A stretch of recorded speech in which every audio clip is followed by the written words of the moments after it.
राधे राधे दोस्तों। सोमवती कथा की मैं कहानी सुनाऊंगी, तो वीडियो को अंत तक देखिएगा।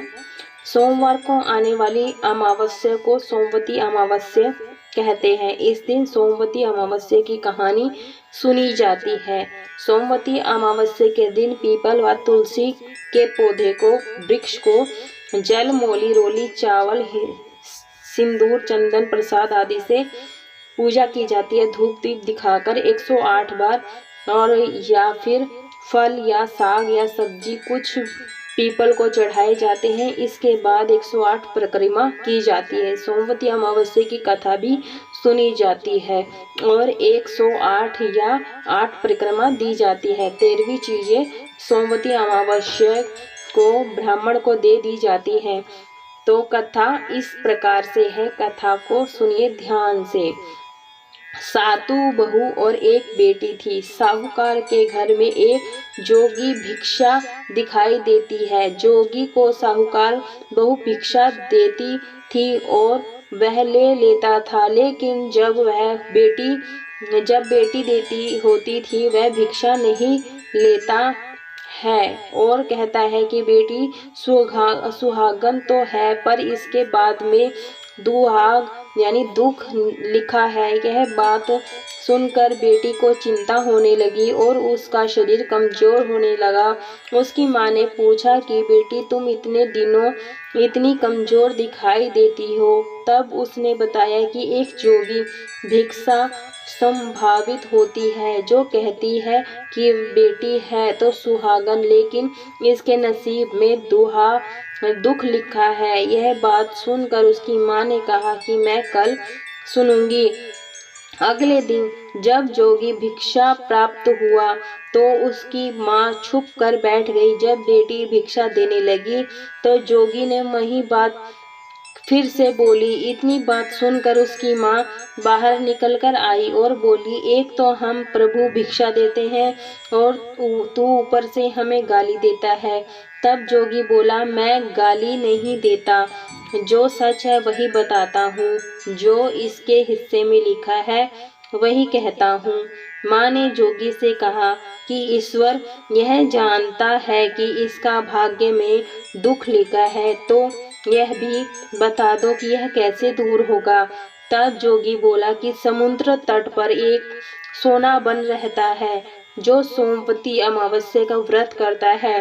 अगर वह आता है तो अपना फल दे दे तो इसे रोका जा सकता है, नहीं तो विवाह होते ही इसके पति को सर्पदास दास शब्द है।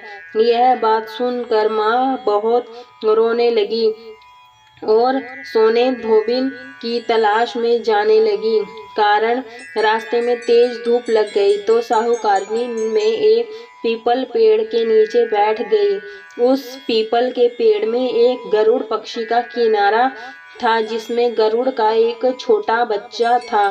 साहूकारनी को घोंसले के पास एक सर्प जाता दिखाई दिया, तो उसने उस गरुड़ के बच्चे को बचाने के लिए उस सांप को पकड़कर नीचे रख दिया। जब गरुड़ और पंखनी आए तो घोंसले के पास खून देखकर क्रोधित हो उठे और साहूकारनी को चोंच मारने लगे।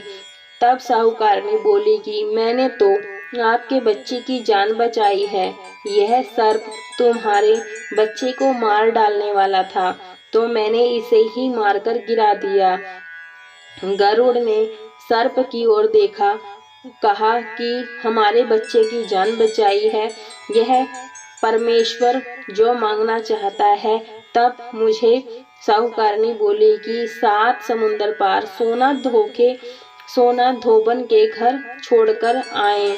गरुड़ ने साहूकारनी को अपनी पीठ पर बैठाकर 7 समुंदर तट पर सोने धोबन के घर छोड़ दिया।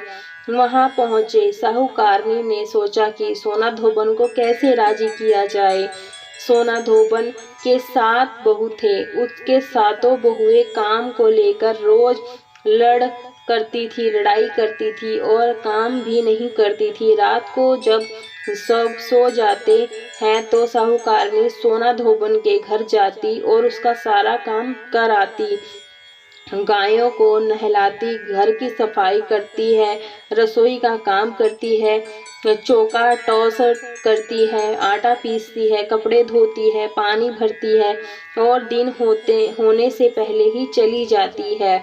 बहुएं सोचती हैं कि यह सारा काम कौन कर रहा है, लेकिन कभी कभी एक दूसरी सेती यह नहीं पूछती कि यह सब काम कौन कर रहा है। एक दिन धोबन ने कहा कि तुम ट्रेंडी फाइटी भी नहीं हो, काम भी ठीक नहीं कर रही हो।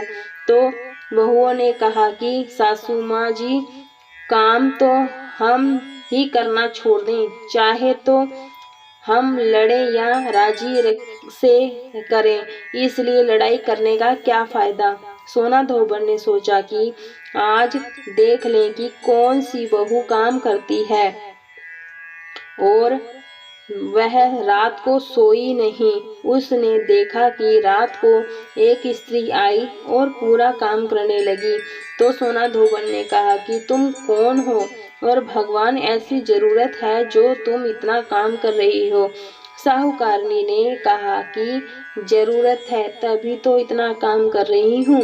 सोना धोबन ने पूछा कि भगवान को क्या चाहिए। साहूकारनी बोली, पहले मुझे वचन दो तब बताऊं।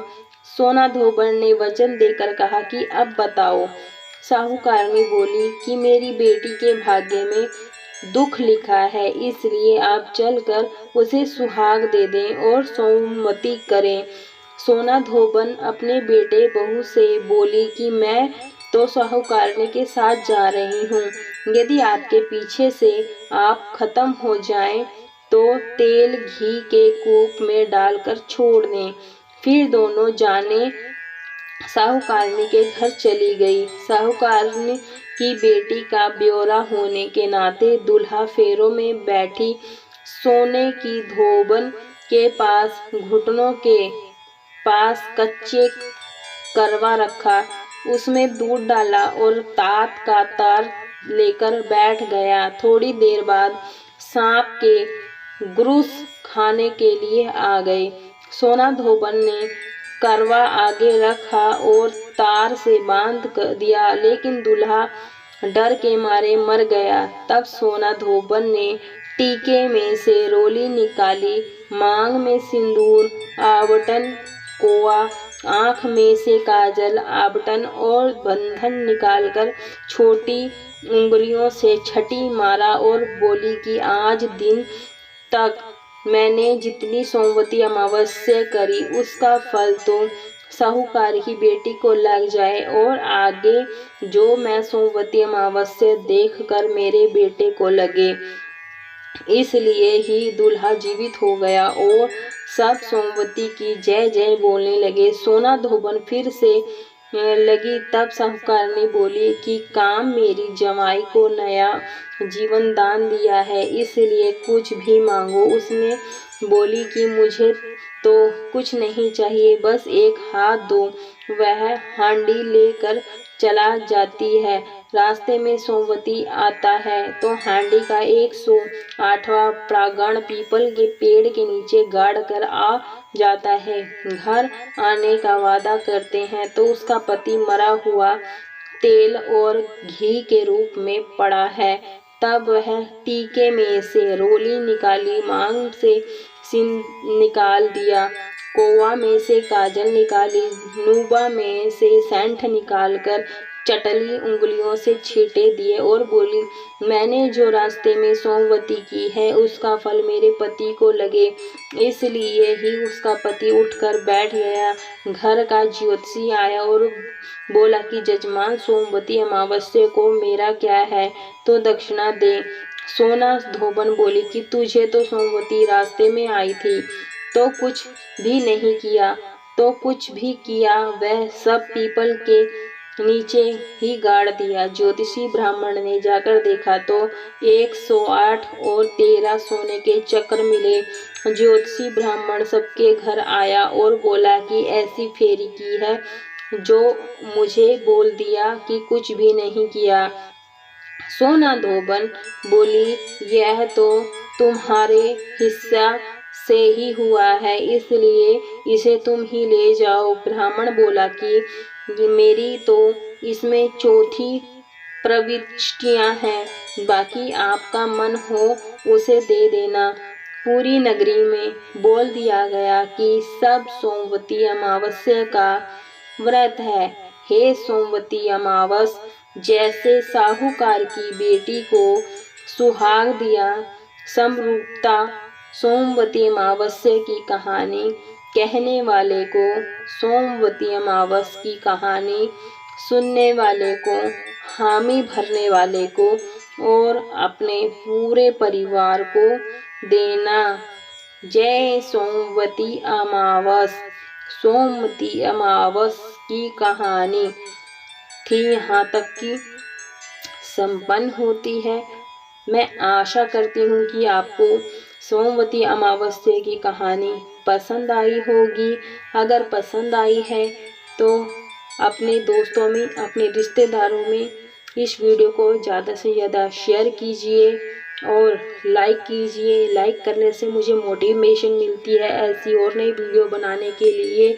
अगर मेरे चैनल पर पहली बार आए हैं तो वीडियो को लाइक सब्सक्राइब कर लीजिए, ताकि आने वाली हर नोटिफिकेशन आपको सबसे पहले मिल सके।